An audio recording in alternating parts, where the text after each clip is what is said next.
If I have this That's right fine. here I can and a talk about that basement all of day. equal The size reasons to believe and it, a the reasons rooftop not to deck, believe I can it, the survive. way we would Especially scientifically if all test for four it, what would walls are have to be drawbridges. provable You know, to so like I can just convince me that goes if the I road. can increase my outdoor space, Free will isn't and then like you that at can all. actually There's focus. Like this is no probably the description spot. This is probably the of last any concatenation of jury rig causes that writing precedes situation my I'll ever conscious have. experience Like fully that jury rig. sounds like what people think they have. But it's They great. think This they is my could have done broken otherwise, TV. and that It's perfect.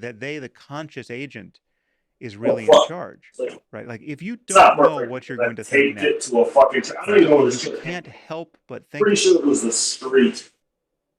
Take those two I also gotta thank God for pieces the of board. $1,000 in You extra don't know food what it's that going to Tia's bought be. me with like You Trump and can't Biden food stamps. stop She's it still got from $3,000 on her coming, card, and and we've until been you eating much better actually than ever know how to before. meditate, Pretty you awesome. can't I mean, inflation stop aside for the yourself higher from prices you're paying for everything. fully living out You in the know, it's not always behavior about of our you. Sometimes emotional it's about constructs, us. right? Like you have no, once you, mindfulness, arguably gives you another degree of freedom Hey, here. I It doesn't give you free will, but it gives you oh, some my other folders is game to pretty fuck play up with here. respect Okay, to that's why I can't the fuck you. emotional and behavioral imperatives of thoughts. But And I pulled it down. Oh, I didn't even. short of even short of that, I mean, the reason why mindfulness doesn't give you free will is because you can't account for why in one And moment you're so. mindfulness arises Uh-oh. and in other moments it If doesn't. you But a different process is initiated once you oh, can practice in that way. Well, if I could fuck is push playing? back Oh, I'm on that, still by the way, I playing just that. have this thought bubble Mhm. popping up all the time of just two recent chimps. That's fun.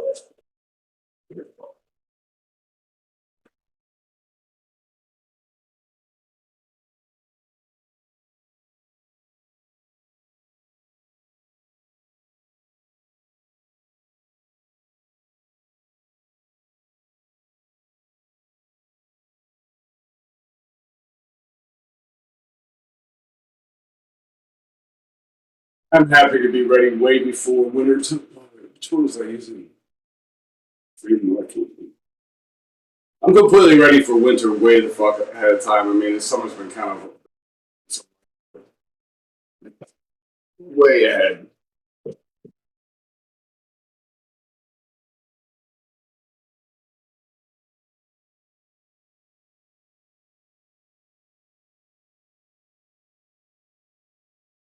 That's good. That's weird. Dude, I love these fucking architectural lights. They are the best fucking. They're the best like camera mic arms. They're better than the shit you could buy. Stronger. Some of the fucking light.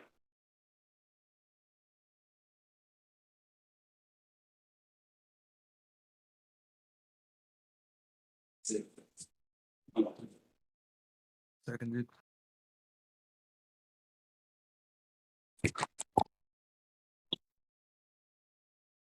$50. Like, I spent $100 for the black arm holding the microphone, and it's not. I mean, it looks cooler, I guess, but we have to start making some. We need robotics. Like we need them robotics, like Mac robotics. I need robot arms. I'm gonna probably have to have one installed in like 25 years if I don't get lung cancer and die too early. These things are almost. I mean, it's just the fucking actuator, a power supply, and signals for this thing to become. Not. I mean, it's not gonna fucking weld, but to position a camera, to position a mic. I mean, to fucking hold my phone over in front of my face just right at night. My mattress has a keyboard built in, so you won't have to worry about these things. Like, you seem like you're pretty fucking ergonomic. Not even be against fucking headphones on the keyboard. I'm gonna have to send them the video. Be like, watch this.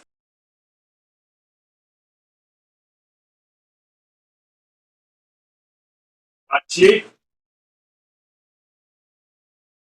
Let's guess what time it is. Don't have a clue. You must have woken up at 2.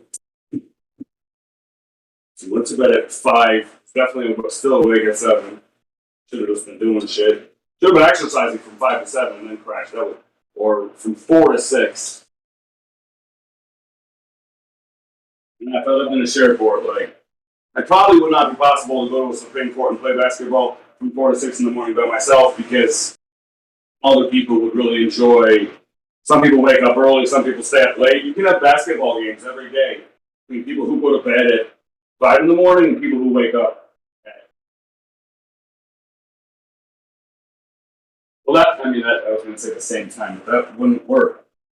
Got an hour in between. So they like I go to bed at 5. They wake up at 4.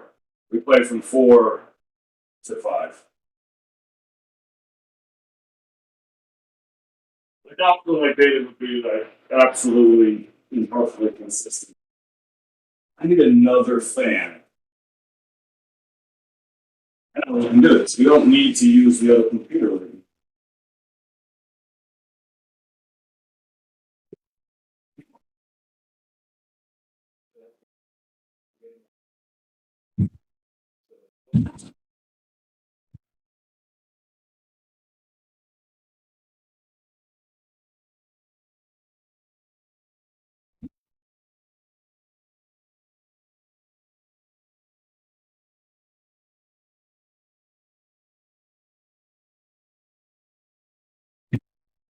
We need to wear it. Oh, there it is. Well, that's good timing, Maggie. This thing got his fucking headphones on.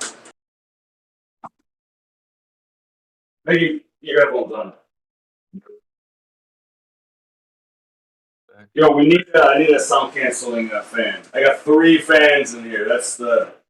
Sure, my sound. Like my sound. All the voice that I sound is. I have to fix this.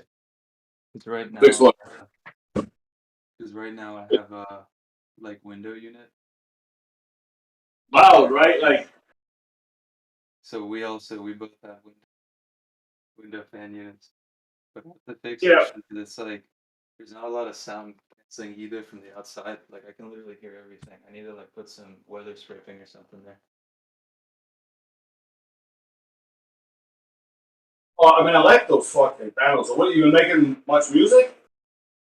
No. Yeah, I've been trying to. Uh, I've been mostly studying, so I haven't gotten a real chance to do a bunch What? of shit. But I've been trying to do as much as I can. What language are you? You know. Language? No, right now I'm just doing stuff for work, so it's just the same language, it's JavaScript stuff. What is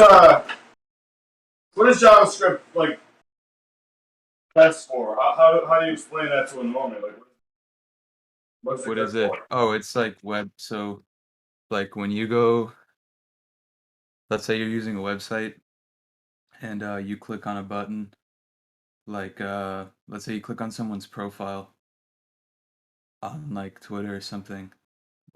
When you click on that button, the code that's executed to then produce that person's profile is usually handled by something like JavaScript. Like you would have a function that it's like on click execute this, and what it would typically do is like okay, it'll change the URL, or it'll send you to another page. In this case, like this person's profile or whatever. JavaScript is basically the code that handles all that kind of stuff. As well as like if you're scrolling down a